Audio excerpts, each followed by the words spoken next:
When I'm talking about relationships with my clients, sometimes I often share with them the 3 keys to a successful long-term relationship. Now, I didn't come up with these nuggets of wisdom. That was a good friend of mine who's been a couples therapist and a psychosexual counsellor for over 20 years. So all credit goes out to Carol. So let's quickly run through them, and for guys who've been struggling on the sexual confidence side of things, we'll look through that lens too. Number 1, have your own interests. And this is something that so often gets overlooked in marriages and relationships. Now, generally speaking, it means that both partners can enjoy their own interests, their activities, their friends. And we all need a bit of space to reflect and to do our thing and to be ourselves. And we tend to give this up too easily, often with the best intentions. Closeness as a couple is all well and good, but over the longer term, couples sometimes find themselves melding into a single entity.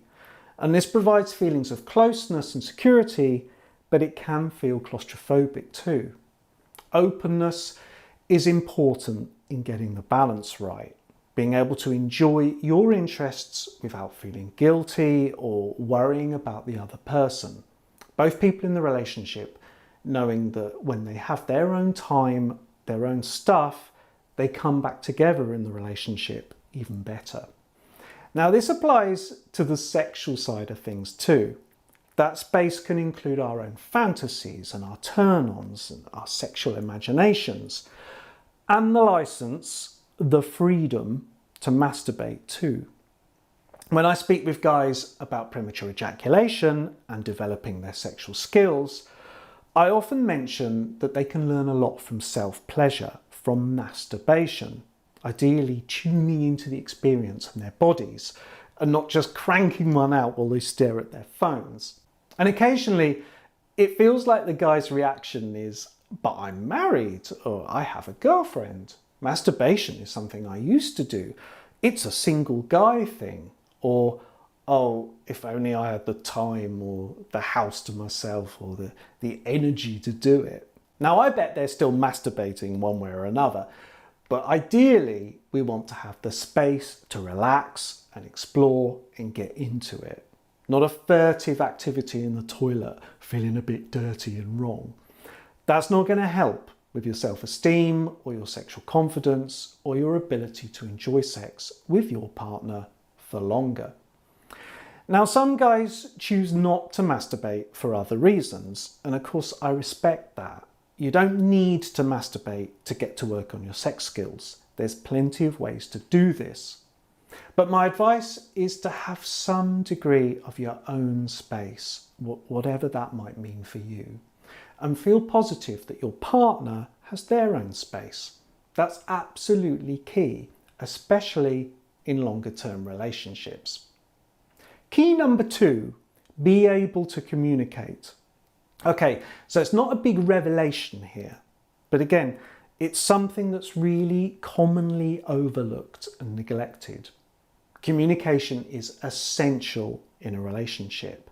Talking, understanding each other, knowing each other's needs, even if we don't necessarily get it, and being able to plan the small stuff and the bigger life goals.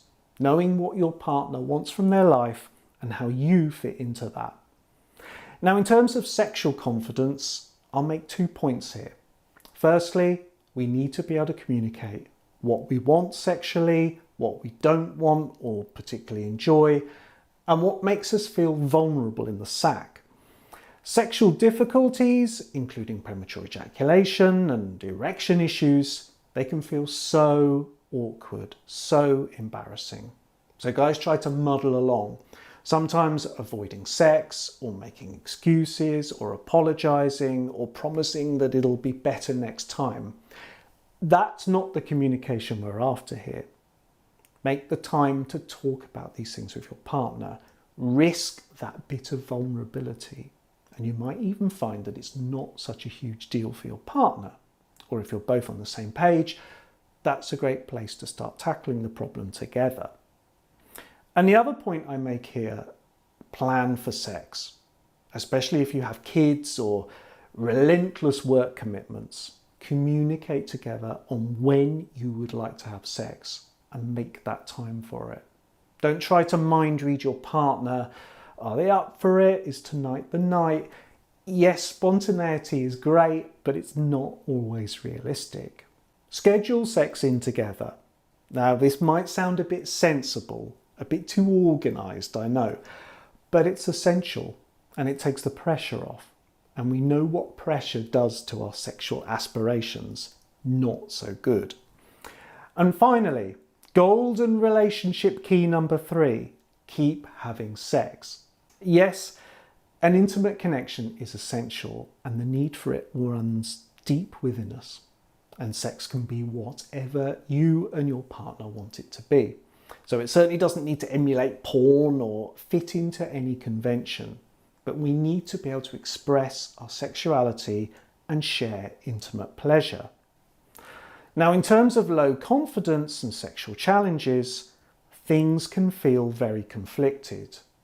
Guys know that they want sex and they feel attraction and excitement and anticipation, but also feelings of anxiety and dread.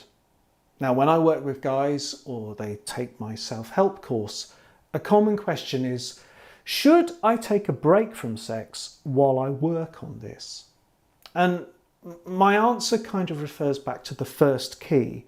Make the time and the space for you to learn, build up your skills, follow the plan.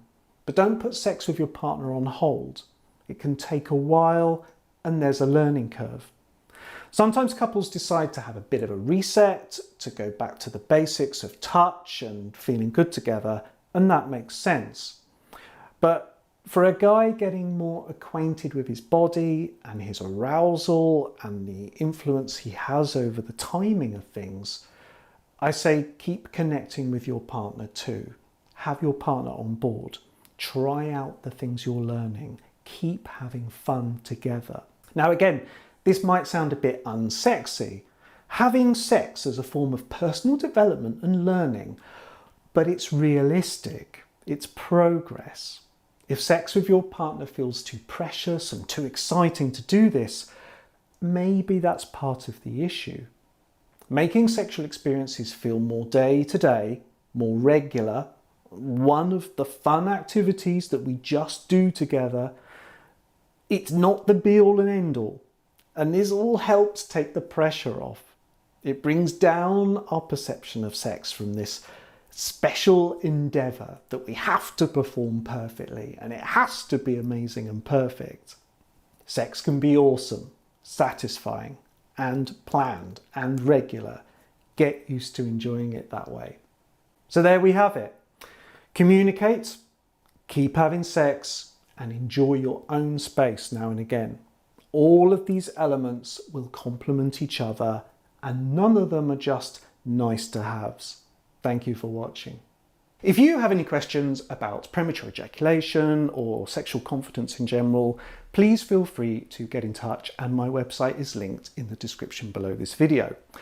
Also remember that I am a therapist sharing my opinions and general advice, but this is no substitute for going to see your own GP or doctor. So if you have any concerns about health or your sexual health, you should go and get a medical checkup and take some advice. Thank you very much for watching.